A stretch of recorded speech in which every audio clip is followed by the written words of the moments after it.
Class आज के video में आप सभी लोगों का स्वागत है। क्लास इंटरमीडिएट में आज जो टॉपिक पढ़ेंगे, इसके पहले वीडियो में हमने आप लोगों को क्रिस्टल सिस्टम पढ़ाया था, ठीक है। तो आज के वीडियो में जो टॉपिक हम उठा रहे हैं वो टॉपिक है द्विविमीय तथा त्रिविमीय जालक। आज का टॉपिक क्या पढ़ना है आपको? द्विविमीय तथा त्रिविमीय जालक।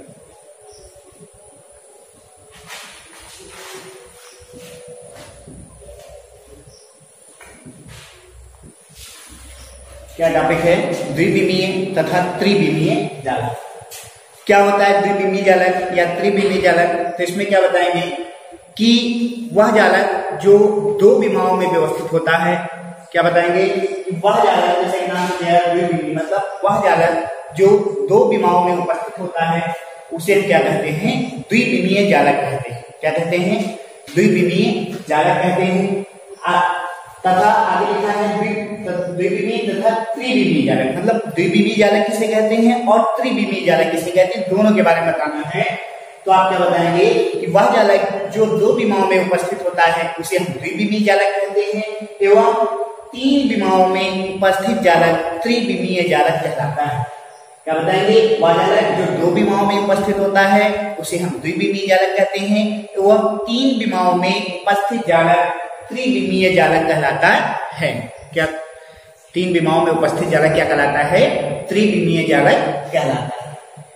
आगे बताएंगे कि वास्तव में होता क्या है, जितने भी लगभग सभी जो जालक होते हैं वो क्या होते हैं? त्रिविमीय ही होते हैं। क्या होते हैं?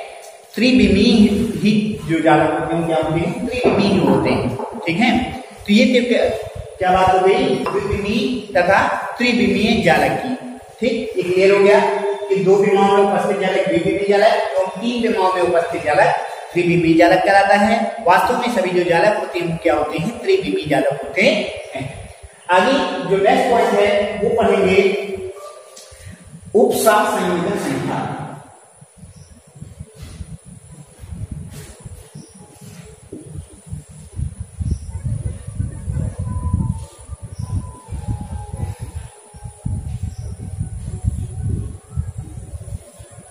क्या है? उपसार संयोजन संख्या। तो इसमें क्या बताएंगे कि किसी आयनिक ठोस में आयन के चारों ओर उपस्थित, क्या बताएंगे? किसी आयनिक ठोस में आयन के चारों ओर उपस्थित विपरीत आवेशित आयनों की संख्या को हम क्या कहते हैं? उपसार संयोजन संख्या कहते हैं। क्या बताएंगे? किसी आयनिक ठोस में किसी आयन के चारों, किसी आयनिक ठोस में किसी आयन के चारों ओर उपस्थित विपरीत आवेशित आयनों की संख्या को हम क्या कहते हैं? उपसार संयोजन संख्या कहते हैं। क्लियर बच्चों? क्या बताया गया? किसी आयनिक ठोस में किसी आयन के चारों ओर उपस्थित विपरीत आवेशित आयनों की संख्या को उपसार संयोजन संख्या कहते हैं। नेक्स्ट पॉइंट पढ़ेंगे त्रिज्यीय अनुपात।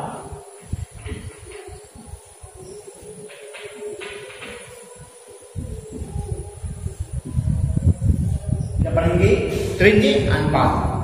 त्रिज्यीय अनुपात क्या होता है या त्रिज्यीय अनुपात किसे कहते हैं? तो क्या बताएंगे? आयनिक ठोसों में धनायन की त्रिज्या, क्या बताया गया?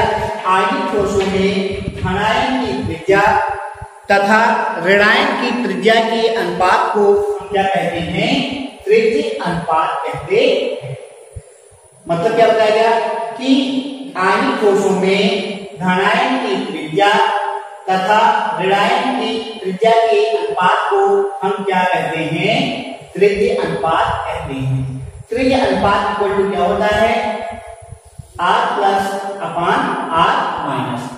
क्या बताएंगे? फिर से देख लेंगे कि किसी आयनिक ठोसों में धनायन की त्रिज्या तथा ऋणायन की त्रिज्या के अनुपात को हम क्या कहते हैं? त्रिज्यीय अनुपात कहते हैं। समझ में आ गया? ये क्या हो गया बच्चों? ये धनायन की त्रिज्या हो गई। ये क्या हो गया? ऋणायन की त्रिज्या हो गई। तो त्रिज्या अनुपात बराबर क्या हो गया? धनायन की त्रिज्या r प्लस अपॉन ऋणायन की त्रिज्या r माइनस। ठीक, आगे नोट में क्या बताएंगे कि किसी त्रिज्य अनुपात का मान जितना अधिक होता है होगा, क्या बताएंगे कि त्रिज्य अनुपात का मान जितना अधिक होगा धनायन का आयतन और उसकी उपसरह संयोजन संख्या उतनी ही अधिक होती है। मतलब क्या बताया गया कि त्रिज्य अनुपात का मान जितना अधिक होगा धनायन का आयतन और उसकी उपसरह संयोजन संख्या उतनी ही ज्यादा अधिक होगी। ठीक, ये तो बात हो गई बच्चों त्रिज्य अनुपात की, यहां तक क्लियर हो गया। अब आगे एक टेबल बना के आपको बता दे रहे हैं त्रिज्य अनुपात से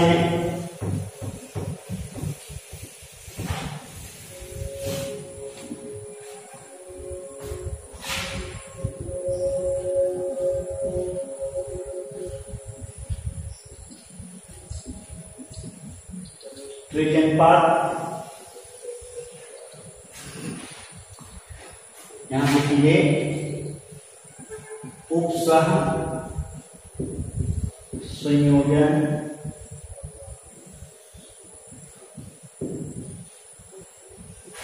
संख्या, और यहां पे क्या हो जाएगा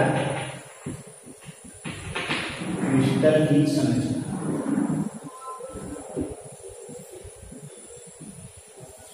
ठीक, अब ये चीजें जो है ये तो आपको मैंने पहले बता दिया कि किसी यानी ठोसों में धनायन की त्रिज्या और ऋणायन की त्रिज्या के अनुपात को त्रिज्य अनुपात कहते हैं, ये त्रिज्य अनुपात लिखा हुआ है, और ये क्या होता है r plus upon r minus. ठीक, उपसरह संयोजन संख्या में हमने क्या बताया था, किसी यानी ठोसों में उपस्थित विपरीत आवेशित अणुओं की संख्या को उपसरह संयोजन संख्या कहते हैं। ये क्या लिखा हुआ है, क्रिस्टल की संरचना लिखी हुई। अब देखिए कि त्रिज्य अनुपात दिया गया है, कहां से कहां तक अगर होगा तो उसकी उपसरह संयोजन संख्या कितनी होगी। तो इसमें बताएंगे कि ये त्रिज्य अनुपात दिया गया होगा कितना 0.155 से लेकर के 0.255 तक। ठीक, आगे 0.255 से लेकर के 0.414 तक, आगे देखेंगे 0.414 से लेकर के 0.732 तक, और इसमें देखेंगे 0.732 से लेकर के 1.08 तक। ये क्या दिया गया, त्रिज्य अनुपात दिए गए हैं, और क्या दिया गया है उनकी उपसरह संयोजन संख्या दी गई है। इसकी उपसरह संयोजन संख्या 3 होती है, 3 होगी, इसकी 7 होगी, इसकी 6 होगी, और इसकी उपसरह संयोजन संख्या कितनी होगी 8 होगी। ठीक, मतलब ये बताया गया कि अगर त्रिज्य अनुपात 0.155 से लेकर के 0.255 तक है तो उसकी उपसरह संयोजन संख्या कितनी होगी 3 होगी। कितनी होगी 3 होगी। उसी तरीके से दिया गया है कि अगर किसी ठोसों में इसका त्रिज्य अनुपात 0.255 से लेकर के 0.414 तक है तो उसकी उपसरह संयोजन संख्या कितनी होगी 7 होगी। कितनी होगी 7 होगी। इसी तरीके से आगे के भी दिए गए हैं कि कहां से कहां तक अगर होगा तो उसकी उपसरह संयोजन संख्या कितनी होगी। फिर बात करते हैं जब इसका त्रिज्य अनुपात कितना दिया गया होगा, यहां से यहां तक वो काट था 0.155 से 0.255 तक होगा तो उसकी उपसरह संयोजन संख्या कितनी होगी 3 होगी, और उसकी क्रिस्टल की जो संरचना होगी वो कैसी होगी समतल त्रिकोणीय होगी। कैसी होगी बच्चों, समतल त्रिकोणीय होगी।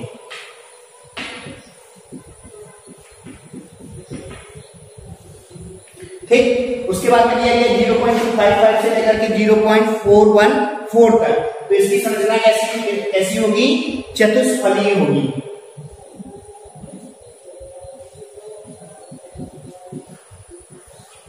इसके बाद में 0.414 से लेकर के 0.73 तक, तो इसकी संरचना कैसी होगी अष्टफलीय होगी।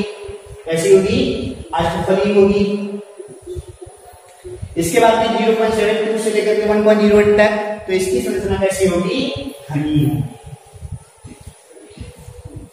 ये क्लियर हो गया टेबल। अब आगे एक न्यूमेरिकल के माध्यम से आपको हम बता रहे होंगे कि कैसे त्रिज अनुपात निकाला जाएगा और उसकी उपसह संयोजन संख्या कितनी होगी। ठीक, दो चीजें निकालना है आपको, त्रिज अनुपात निकालना होगा और उपसह संयोजन संख्या निकालनी होगी। तो हम क्या करते हैं बच्चों, इधर का हम ये रफ कर देते हैं, ठीक है।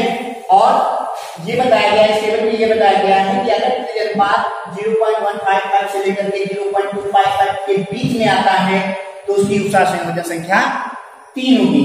तो इसी तरीके से आपको न्यूमेरिकल बता रहे हैं और न्यूमेरिकल के माध्यम से आप खुद अपने आप जान जाएंगे कि उसकी उपसह संयोजन संख्या कितनी होगी। ठीक,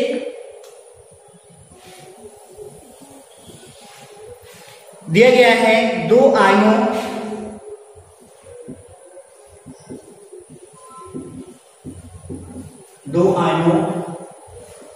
A प्लस तथा B प्लस की त्रिज्याएं क्रमशः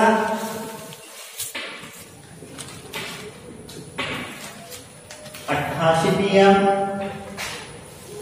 तथा 200 pm है।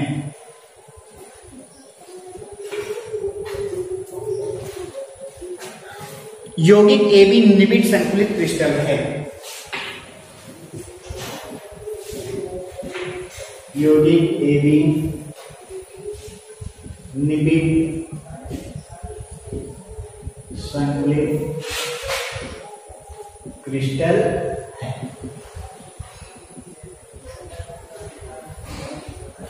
तो A प्लस आयन की उपसह संयोजन संख्या कितनी होगी, क्या पूछ रहा है। तो A प्लस आयन की उपसह संयोजन संख्या कितनी होगी, संख्या कितनी होगी, क्या पूछा जा रहा है। उपसह संयोजन संख्या पूछा जा रहा है कि इसकी उपसह संयोजन संख्या कितनी होगी। तो जो दिया गया है आप उसको लिख लेंगे। क्या दिया गया है, A प्लस की त्रिज्या आपको दी गई है। A प्लस की त्रिज्या मतलब ये क्या है बच्चों, धनायन की त्रिज्या। A प्लस की त्रिज्या का मतलब क्या है, धनायन की त्रिज्या। मतलब R प्लस की वैल्यू दी गई है, कितनी वैल्यू दी गई है, 88 की। ये क्लियर हो गया। ये आगे देखिए, B माइनस की त्रिज्या, B माइनस का मतलब ऋणायन की त्रिज्या। ऋणायन की त्रिज्या को कहां से डिनोट करते हैं, R माइनस से। ये कितनी दी गई है, 200 pm। कितनी है, 200 pm। आप क्या करेंगे, त्रिज्य अनुपात निकालेंगे। क्या करेंगे, त्रिज्य अनुपात निकालेंगे। तो लिखेंगे त्रिज्य अनुपात इज इक्वल टू धनायन। त्रिज्य अनुपात बराबर क्या होता है, धनायन की त्रिज्या अपान ऋणायन की त्रिज्या। धनायन की त्रिज्या को R प्लस से डिनोट करते हैं तो लिख दीजिए R प्लस अपान ऋणायन की त्रिज्या को R माइनस डिनोट करते हैं तो R माइनस लिख देंगे। अब देखिए R प्लस और R माइनस की वैल्यू दी गई है तो वैल्यू यहाँ पे पुट कर देंगे। R माइनस की वैल्यू 200 दी गई है। ठीक, इसको क्या करेंगे, डिवाइड कर देंगे। 2 से डिवाइड करेंगे, 2 1 जा 2, 2 4 जा 8, 2 4 जा 8। कितना निकल के आया, 44/100। कितना हो जाएगा, 0.44। कितना निकल के आया, 0.44 ये निकल के आया। अब क्या बताएंगे कि त्रिज्य अनुपात का मान कितना है, 0.414 से 0.732 के बीच में है। देखिए ये देखिए, ये वैल्यू निकल करके आया 0.44। ये त्रिज्य अनुपात निकल करके आया। तो ये किसके बीच में होगा, 0.414 तथा 0.732 के बीच में है। तो इसकी उपसह संयोजन संख्या कितनी होगी, 6। इसकी उपसह संयोजन संख्या कितनी होगी, 6 होगी। यहां लिख देंगे उपसह संयोजन संख्या 6। ठीक, यही निकालना था, ये पूछा जा रहा था कि स्वेच्छा संयोजन संख्या कितनी। थैंक यू क्लास, आज के लिए इतना ही, आगे नेक्स्ट वीडियो में।